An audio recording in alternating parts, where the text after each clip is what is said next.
Hello बच्चों, कैसे हैं आप लोग। आशा करता हूं सभी लोग ठीक और स्वस्थ होंगे। तो आज हम लोग अगेन जेईई मेन के क्वेश्चंस का सलूशन करेंगे जो 2022 में 29 जुलाई को शिफ्ट सेकेंड में पूछा गया था। मैं आप लोगों को हर वीडियो में यही कहता हूं कि अगर जेईई में आप लोग अच्छा से अच्छा स्कोर करना चाहते हैं तो मल्टीपल टाइम सिलेबस का रिवीजन करें, क्योंकि मैक्सिमम क्वेश्चन मेमोरी बेस्ड ही हैं। जैसे ये क्वेश्चन भी मेमोरी बेस्ड ही है। कह रहे a wire capital X of length 50 centimetre carry a current of 2 ampere is placed parallel to long wire capital Y of length 5 metre. क्या गिवन है बच्चों? कह रहे ए वायर कैपिटल एक्स, कोई वायर है कैपिटल एक्स, कह रहा है ये 50 मीटर लॉन्ग है और 2 एम्पियर का करंट इसमें फ्लो कर रहा है, 50 सेंटीमीटर लॉन्ग है।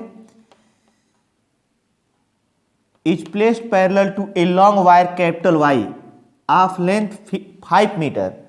कह रहा है यह एक लॉन्ग वायर कैपिटल वाई के पैरेलल प्लेस कर दिया गया है और इसकी लेंथ 5 मीटर है। कितना है बच्चों? 5 मीटर, जबकि इसकी लेंथ केवल 50 सेंटीमीटर है। कितना है? 50 centimetre. The wire capital Y carries a current of 3 ampere. कह रहे ये जो करंट लेकर चल रहा है वो 3 एम्पियर है। कितना है बच्चों? 3 ampere. The distance between the two wire is 5 centimetre. इनके बीच का जो डिस्टेंस डी गिवन है वो 5 सेंटीमीटर है। कितना बच्चों? 5 centimetre. And current flow in the same direction. कह रहे दोनों में करंट जो है सेम डायरेक्शन में फ्लो किया है, जो कि हम लोग ऑलरेडी ले चुके हैं। The force acting on the wire capital Y is. कह रहे कि यह एक्स वायर है, यह वाई वायर है। कह रहे कि इस वायर पर कितना फोर्स एक्ट करेगा। तो हम लोग जानते हैं कि अगर इसमें करंट अपवर्ड डायरेक्शन में जा रहा है तो इसके चारों ओर मैग्नेटिक फील्ड की डायरेक्शन कैसे फाइंड करेंगे बच्चों? राइट हैंड रूल से। करंट के डायरेक्शन में थंब को रखेंगे तो जो कर्ल फिंगर है वो मैग्नेटिक फील्ड के डायरेक्शन को बताएंगी। तो इसके चारों तरफ मैग्नेटिक फील्ड कुछ ऐसे चल रहा होगा, ऐसे पूरा यहां से लेकर के यहां तक मैग्नेटिक फील्ड प्रेजेंट होगा। ऐसे चारों तरफ होगा, यहां भी होगा मैग्नेटिक फील्ड। कोई भी करंट कैरिंग वायर रहता है तो इसके चारों मैग्नेटिक फील्ड ऐसे प्रेजेंट रहता है। तो हम लोग वो मैग्नेटिक फील्ड लेंगे जो कैपिटल वाई वायर पर लग रहा है इस समय यहां तक। इसका मतलब इसके इधर मैग्नेटिक फील्ड नहीं रहा होगा, केवल मैग्नेटिक फील्ड यहां से यहां तक रहा होगा। इसका मतलब 50 सेंटीमीटर लेंथ तक। क्यों? क्योंकि वायर कैपिटल एक्स का लेंथ कितना है बच्चों? 50 सेंटीमीटर। तो यहां पर जो फोर्स लगेगा वो केवल 50 सेंटीमीटर तक ही लगेगा वायर कैपिटल वाई पर। क्यों? क्योंकि कैपिटल एक्स इतने ही लेंथ पर मैग्नेटिक फील्ड प्रोड्यूस करेगा। तो इसकी लेंथ भले ही 5 मीटर दे दे या 10 मीटर, फोर्स हम लोग केवल कितने पर फाइंड करेंगे? 50 सेंटीमीटर पर, 50 सेंटीमीटर पर, जो एक्स की लेंथ गिवन है। तो क्या करते हैं यहाँ पे हम लोग जानते हैं दो वायर के बीच फोर्स कितना लगता है? F by L. Force per unit length क्या होता है? म्यू नॉट अपॉन 2 पाई I1 I2 अपॉन डी। ये हम लोग पढ़े हुए,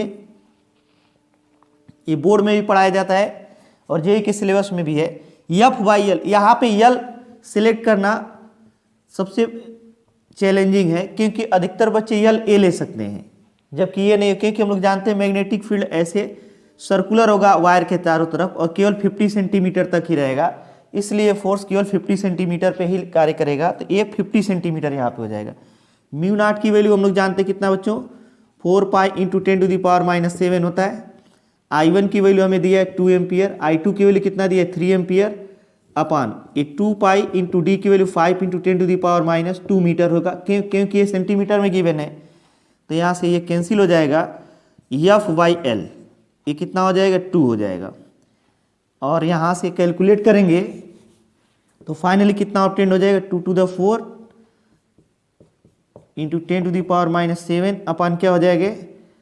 5 इंटू 10⁻²। जब इसको सॉल्व करेंगे तो 12/5 इंटू 10⁻⁻5।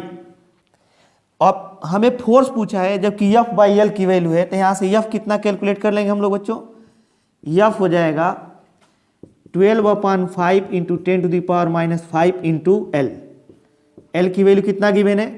50 सेंटीमीटर, मीटर में कन्वर्ट कर लेंगे 12/5 इंटू 10⁻⁻5 इंटू 50 इंटू 10⁻⁻2। तो 5 और 5 कैंसिल हो जाएगा, ये कितना बच जाएगा बच्चों यहाँ पे 12 इंटू 10⁻⁻5 और -2 -7 और ये +1 10⁻⁻6 न्यूटन का फोर्स लगेगा। कितना बच्चों 10⁻⁻6। तो इसको कन्वर्ट करेंगे तो 1.2 इंटू 10⁻⁵ न्यूटन हो जाएगा। लेकिन अभी कर 1.2 इसमें भी है, इसमें भी है और इसमें भी है। अब कह रहे कि डायरेक्शन से हम लोग कैच करेंगे कि कौन सा ऑप्शन करेक्ट होगा। तो अगर इसको देखा जाए तो मैग्नेटिक फील्ड यहाँ पे किधर प्रोड्यूस करेगा, इनवर्ड डायरेक्शन में। कहाँ बच्चों, इनवर्ड।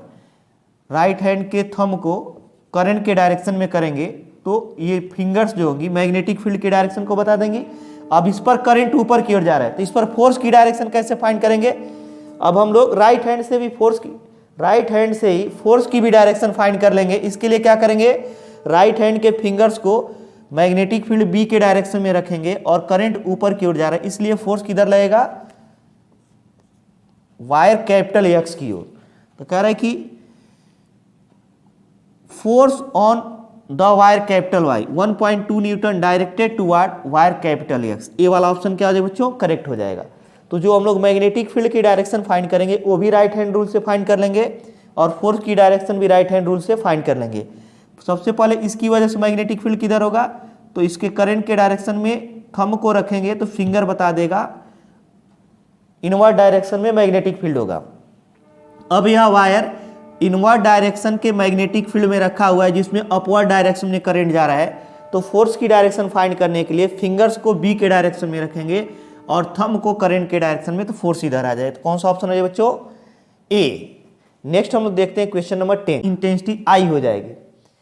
ये हम लोग माइलस रूल में पढ़े हुए हैं कि अगर इंटेंसिटी आई हो तो यहाँ पे I0/2 हो जाएगा। यहाँ पे इंटेंसिटी 2I0 गिवन है तो I0 हो जाएगा। अब कह रहे दूसरे पोलराइडर Q को इस प्रकार रखा गया है कि इसकी जो एक्सिस होगी वह इससे 30 डिग्री पर होगा। तो यहाँ पे भले ही अनपोलराइज्ड लाइट था लेकिन यहाँ पे कैसा लाइट है बच्चों, पोलराइज्ड लाइट है। कैसा, पोलराइज्ड हो जाएगा और इसकी इंटेंसिटी I0 हो जाएगी। और पोलराइज्ड लाइट जब दूसरे पोलराइड से यहाँ निकलेगा बाहर तो इसकी इंटेंसिटी क्या हो जाएगी बच्चों,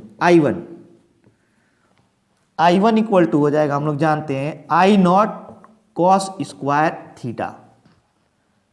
अगर यहाँ पे I0/2 रहता तो I0/2 रखते, या इस पर इंसिडेंट हो रहा है तो यहाँ की intensity into cos square theta, ये माइनस रूल में हम लोग पढ़े हैं, इंटू कॉस स्क्वायर कितने डिग्री पे ओरिएंटेड है बच्चों, 30 डिग्री पर। तो कितना हो जाएगा, कॉस स्क्वायर 30 डिग्री हो जाएगा I0 इंटू, इसको लिखेंगे कितना बच्चों, 3√3/2 का होल स्क्वायर, तो ये हो जाएगा I0 into 3/4 equal to 3I0/4 हो जाएगा। कौन सा ऑप्शन होगा बच्चों इसमें, 3I0/4, ऑप्शन नंबर हो जाएगा सी। तो बिल्कुल इजी क्वेश्चन है। नेक्स्ट हम लोग देखते हैं क्वेश्चन नंबर 11। कौन सा बच्चों, क्वेश्चन नंबर 11 क्या गिवन है बच्चों, रीड द फॉलोइंग स्टेटमेंट्स। कितने स्टेटमेंट गिवन है, 1 2 3 4 5 स्टेटमेंट गिवन है बच्चों। पहला क्या है, volume of nucleus is directly proportional to the mass number. कह रहा है जो वॉल्यूम होगा न्यूक्लियस का वो मास नंबर के डायरेक्टली प्रोपोर्शनल होगा। क्या बच्चों, डायरेक्टली प्रोपोर्शनल होगा। तो हम लोग जानते हैं कि जो न्यूक्लियस होता है उसका रेडियस क्या होता है, R इक्वल टू होता है R equal to R0 A⁻1/3। ये क्या है, मास नंबर है एटम का। अब कह दिया जाए यहाँ से कि इसका वॉल्यूम फाइंड करना है। तो हम लोग जानते हैं कि जो न्यूक्लियस होता है वह स्फेरिकल होता है, तो इसका वॉल्यूम क्या होगा, स्फीयर का 4/3 पाई R क्यूब, 4/3 पाई R की वैल्यू कितना हो गया यहाँ से, R0 A⁻1/3 का होल क्यूब। ये कितना हो जाएगा, 4/3 पाई R0 पर क्यूब, और ए क्या हो जाएगा, ए पावर इस पर भी आएगा इस पर भी, तो ये 3 और 3 कैंसिल हो जाएगा, ए हो जाएगा। इसका मतलब जो वॉल्यूम होगा डायरेक्टली प्रोपोर्शनल टू ए होगा। मास नंबर के क्या होगा बच्चों, प्रोपोर्शनल होगा। Volume of nucleus is directly proportional to mass number, ये वाला ऑप्शन करेक्ट हो जाएगा। नेक्स्ट हम लोग देखते हैं, कह रहे volume of nucleus is independent of mass number, ये इनकरेक्ट होगा क्योंकि ये तो प्रोपोर्शनल है। Density of nucleus is directly proportional to mass number. अब हम लोग डेंसिटी फाइंड कर लेते हैं। तो डेंसिटी इक्वल टू क्या होता है बच्चों, डेंसिटी रो इक्वल टू होता है मास अपान वॉल्यूम। मास अपान क्या होता है, वॉल्यूम, और मास इसका कैपिटल ए है, कैपिटल ए एम यू होगा, और यहां से क्या हो जाएगा, वॉल्यूम जो है 4/3 पाई आर नॉट क्यूब इंटू क्या है, ए है। तो यह ए और ए कैंसिल हो जाएगा, तो ए से इंडिपेंडेंट हो जाएगा। ए पर पावर कितना हो जाएगा बच्चों, ए टू दी पावर 0, क्योंकि यह कैंसिल हो जाएगा। इसका मतलब ए पर डिपेंड नहीं करेगा। Density of nucleus is directly proportional to mass number. A wrong हो जाएगा, फॉल्स हो जाएगा। क्यों, क्योंकि डेंसिटी तो मास नंबर के प्रोपोर्शनल नहीं है। डी का density of nucleus is independent of mass number, ये करेक्ट हो जाएगा। Density of nucleus is directly proportional to cube root of mass number, ये भी इनकरेक्ट हो जाएगा। कौन कौन से ऑप्शन करेक्ट है बच्चों, ए और ई, ए एंड डी इनकरेक्ट है, ए एंड डी ये करेक्ट होगा। बाकी ये तीनों क्या हो जाएंगे बच्चों, इनकरेक्ट हो जाएंगे। क्या हो जाएंगे, इनकरेक्ट। तो ये भी मेमोरी बेस्ड ही क्वेश्चन है। अगर आप लोगों को केवल इतना r equal to R naught A to the power 1/3 केवल ये फॉर्मूला याद हो तो इसे सिंपली सॉल्व किया जा सकता है। नेक्स्ट हम लोग देखते हैं क्वेश्चन नंबर 12। कौन सा बच्चों, क्वेश्चन नंबर 12 क्या गिवन है बच्चों, 2 bodies of mass m1 equal to 5 kg, ये कितने kg का बच्चों, 5 kg, and m2 equal to 3 kg, ये 5 का है, ये 3 kg का है, are connected by a light string, एक लाइट स्ट्रिंग द्वारा कनेक्टेड है, going over a smooth light pulley, a smooth light pulley के ऊपर से होकर पास हो रहा है, ऑन स्मूथ इंक्लाइंड प्लेन, एक स्मूथ इंक्लाइंड प्लेन पर, एज शोन इन फिगर, जैसा कि फिगर में दिखाया गया। The system is at rest, कह रहे पूरा सिस्टम रेस्ट पर रुका हुआ है। कह रहे the force exerted by inclined plane on the body, कह रहे इस इंक्लाइंड प्लेन द्वारा बॉडी पर जो फोर्स अप्लाई होगा वो कितना होगा। तो क्या करते हैं बच्चों, सबसे पहले इसका एफबीडी बना लेते हैं। m1g किधर काम करेगा, नीचे की ओर, इसका एक कंपोनेंट थीटा एंगल पे काम करेगा m1g cos थीटा, और एक इधर कंपोनेंट काम करेगा m1g sin थीटा। हम लोग रेजुलेशन जानते हैं कि अगर ये थीटा आता है ये भी थीटा होगा। स्ट्रिंग में टेंशन टी, स्ट्रिंग एक ही है और यहाँ पे फ्रिक्शन नहीं है, इसलिए पूरे स्ट्रिंग में टेंशन क्या होगा बच्चों, सेम होगा। कह रहे कि बॉडी रेस्ट पर है, इसका वेट m2g नीचे की ओर। अगर बॉडी रेस्ट में है तो इसका मतलब t इक्वल टू क्या लिख देंगे, t इक्वल टू लिख देंगे यहाँ पे m1g साइन थीटा, और हमें ये नॉर्मल रिएक्शन पूछा हुआ है n कितना होगा, ये 5 kg का है, तो n इक्वल टू क्या होगा m1g cos थीटा, लेकिन हमें यहाँ पे थीटा चाहिए, तो यहाँ पे t रेस्ट पर है, तो इसका मतलब इधर टेंशन t और इधर वाला फोर्स m1g साइन थीटा दोनों आपस में इक्वल होगा, क्योंकि इधर वाला फोर्स अधिक रहता है तो इधर चला जाता है, t अधिक रहता है तो इधर मूव करने लगता है। तो t इक्वल टू लिखेंगे m1g साइन थीटा, ये भी रेस्ट पर है तो ऊपर वाला टेंशन और नीचे वाला m2g आपस में इक्वल होगा, t इक्वल टू m2g। अगर हम इक्वेशन फर्स्ट और सेकेंड को सॉल्व कर दें तो दोनों t ही है, इसका मतलब m1g sine theta equal to लिख सकते हैं m2g। m1g sine theta equal to क्या लिखेंगे, m2g, g और g कैंसिल हो जाएगा। m1 की वैल्यू कितना है 5 sine theta equal to m2 कितना है 3 है, तो यहाँ से साइन थीटा इक्वल टू कितना हो जाए बच्चों 3/5 हो जाएगा। 3 बाई क्या हो जाएगा 5। अगर साइन थीटा हमें मालूम हो गया तो normal reaction n equal to क्या लिखेंगे, n इक्वल टू लिखेंगे m1g cos theta. cos theta कितना लिख सकते हैं हम लोग, m1g अंडर रूट m1g और रूट में लिख सकते हैं 1 माइनस साइन स्क्वायर थीटा, क्योंकि 1 minus sine square theta cos square theta हो जाएगा, कास स्क्वायर का रूट कॉस हो जाएगा। m1 की वैल्यू कितना है बच्चों 5, g कितना होगा 10 under root 1 minus sine square theta कितना हो जाएगा, साइन स्क्वायर 9/25 हो जाएगा। फाइनली सॉल्व करेंगे तो रूट में क्या आ जाएगा 25 माइनस 9 बटा ये कितना हो जाएगा, ये 50 इंटू 4/5 इक्वल टू कितना हो जाएगा 40 न्यूटन। कितना हो जाएगा बच्चों 40 न्यूटन हो जाएगा। तो कौन सा ऑप्शन करेक्ट होगा, बी। कौन सा बच्चों, बी। नेक्स्ट हम लोग देखते हैं क्वेश्चन नंबर 13। क्वेश्चन नंबर 13 क्या गिवन है बच्चों, if the momentum of body is increase by 20% then its kinetic energy is change by, कह रहा है मोमेंटम अगर 20% इंक्रीज हो जाए तो काइनेटिक एनर्जी में कितना चेंजिंग होगा। कैसे फाइंड करेंगे बच्चों, तो हम जानते हैं k equal to half mv² होता है। अगर हम लोग m से मल्टीप्लाई कर दें तो m square v square upon क्या हो जाएगा, m हो जाएगा। ये क्या हो जाएगा, m इंटू वी का होल स्क्वायर अपन 2m लिख सकते हैं इसको। इसका मतलब p स्क्वायर बाई क्या हो जाएगा 2m, क्योंकि m इंटू वी क्या होता है, p होता है। तो काइनेटिक एनर्जी और मोमेंटम में रिलेशन होगा। अब कह रहा है परसेंटेज चेंज कितना हो जाएगा, तो इनिशियल मोमेंटम कह रहा है अगर p ले लिया जाए तो फाइनल मोमेंटम उसमें 20% इंक्रीजमेंट हो जाए। तो k इनिशियल अगर लिखा जाए तो p initial square upon 2m, लेकिन p फाइनल कितना हो जाएगा, कह रहे 20% इंक्रीज हो गया। इसका मतलब k इनिशियल जो था वो तो रहेगा, p इनिशियल में कितना परसेंट इंक्रीज कर दे 20%।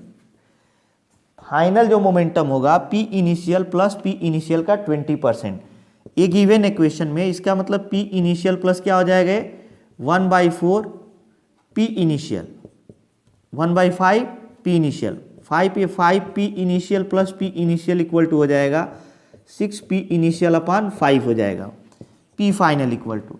तो जब हम लोग k फाइनल लिखेंगे, फाइनल काइनेटिक एनर्जी क्या बच्चों फाइनल, तो क्या लिख देंगे p final square upon 2m। p final के प्लेस पे क्या लिख सकते हैं 6/5 p इनिशियल का होल स्क्वायर अपॉन 2m, क्योंकि हम लोग p फाइनल फाइंड कर चुके हैं। तो यहाँ से कितना हो जाएगा, स्क्वायर कर देंगे 36/25, इसको अलग कर लेते हैं 36/25, p इनिशियल स्क्वायर अपॉन क्या बच जाएगा बच्चों 2m, और p initial square upon 2m को क्या बोलेंगे k इनिशियल। इसका मतलब 36/25 इंटू k इनिशियल हो जाएगा, क्या हो जाएगा k initial k final equal to. तो परसेंटेज चेंज कितना हो जाएगा, परसेंटेज चेंज यहां से अगर हम फाइंड करें तो कितना मिलेगा, percentage change equal to k final minus k initial upon k initial into 100। k final कितना है, k फाइनल यहाँ पे 36/25 k initial minus k initial upon k initial into 100। Percentage हम लोग ऐसे ही फाइंड करते हैं, final minus initial upon final into 100। k final के प्लेस पे हम लोग 36/25 k इनिशियल यहाँ पे रख देंगे, तो ये percentage change in kinetic energy obtained हो जाएगा। ये कितना हो जाएगा, k इनिशियल कॉमन कर लेते हैं, ये 36 है, तो यहाँ से बच जाएगा 36/25 minus 1 upon k initial into 100। k initial cancel हो गया, यहाँ से बच जाएगा 25 एलसीएम ले लेंगे 36 माइनस 25 इंटू 100, ये क्या बच जाएगा 11/25 into 100 equal to 11 into 4 equal to 44%। तो काइनेटिक एनर्जी कितना चेंज हो जाएगा बच्चों 44%।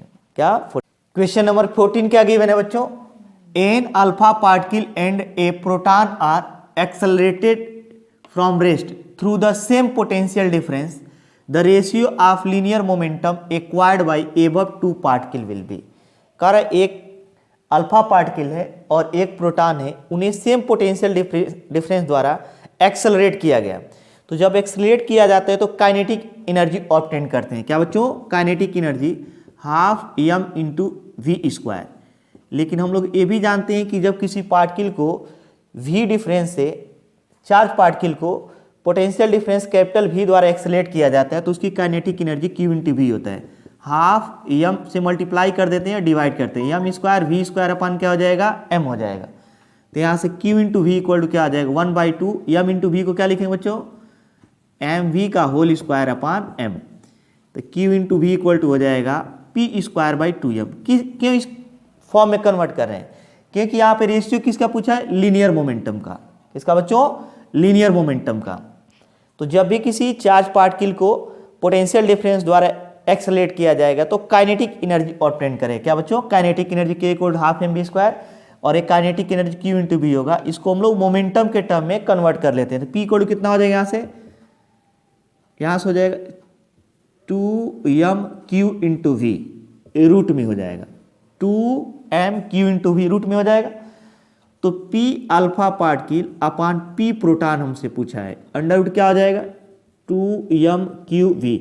ये अल्फा पार्टिकल v दोनों का सेम है, कारण सेम पोटेंशियल डिफरेंस है।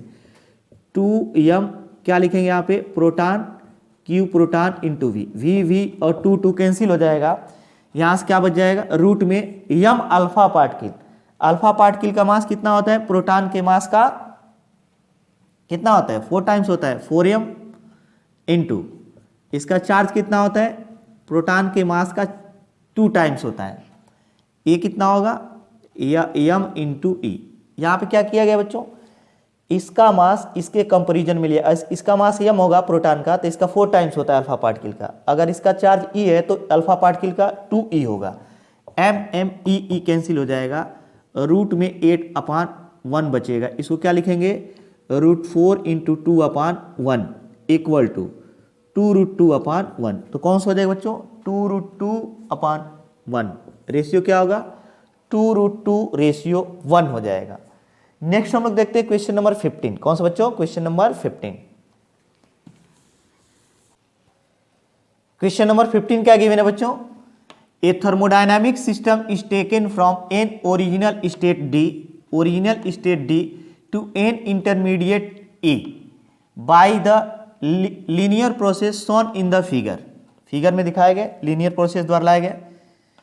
It's volume then reduce to the original volume from E to F कह रहा है, उसके बाद इसका वॉल्यूम ओरिजिनल वॉल्यूम के बराबर रिड्यूस कर दिया गया। जब D पर था तो भी वॉल्यूम 2 था, क्योंकि इससे वॉल्यूम दिखाएगा मीटर क्यूब में, और E से जब F तक लाया जाए तो भी वॉल्यूम क्या आ जाएगा बच्चों 2 हो जाएगा। तो ये क्वेश्चन में गिवन है कि its volume then reduce to original volume from E to F by an isobaric process, the total work done by the gas on the path D to E to F will be. कह रहे D से ई और ई से F मिलाने में total work done क्या होगा, एक साइक्लिक प्रोसेस हो जाएगा। टोटल क्या हम लोग फाइंड कर लेंगे, डी ई एफ द्वारा जो रीजन बाउंडेड होगा इसको हम लोग फाइंड कर लेंगे, टोटल वर्क डन हमें मिल जाएगा। क्यों, क्योंकि इस पाथ पर कोई वर्क डन नहीं होगा, क्योंकि वॉल्यूम चेंज 0 है। हम लोग जानते हैं डब्ल्यू इक्वल क्या होता है, पी डेल्टा वी होता है, क्या होता है बच्चों पी डेल्टा वी। तो यहाँ एफ से डी तक वर्क डन 0 इसलिए हो क्योंकि इनिशियल वॉल्यूम भी 2 है और फाइनल वॉल्यूम भी क्या होगा बच्चों 2 होगा, तो डेल्टा भी 0 होने की वजह से इस पर वर्क डन 0 होगा। इसका मतलब इस टोटल वॉल्यूम को अगर हम लोग फाइंड कर लें इस प्रोसेस पे तो इस प्रोसेस पे वर्क डन हमें फाइंड हो जाएगा। और प्रोसेस कैसा है बच्चों, क्लॉकवाइज है। कैसा है, क्लॉकवाइज, इसलिए इसमें जो वर्क डन होगा वो पॉजिटिव होगा। क्या होगा बच्चों, पॉजिटिव होगा। तो कह दिया जाए यहाँ पे work done W equal to area of triangle DEF equal to 1/2 into क्या लिखेंगे यहाँ पे EF इंटू DF 1/2। EF कितना होगा बच्चों, EF 5 - 2 इंटू DF क्या होगा बच्चों 600 - 300 600 - 300 इक्वल्स टू ये कितना हो जाएगा, ये हो जाएगा 1/2 इंटू 3 इंटू 300, ये 900/2 450 जूल हो जाएगा, 450 जूल। कौन सा बच्चों, बी वाला ऑप्शन होता है। ये बहुत इजी क्वेश्चन है, बोर्ड लेवल का ही है।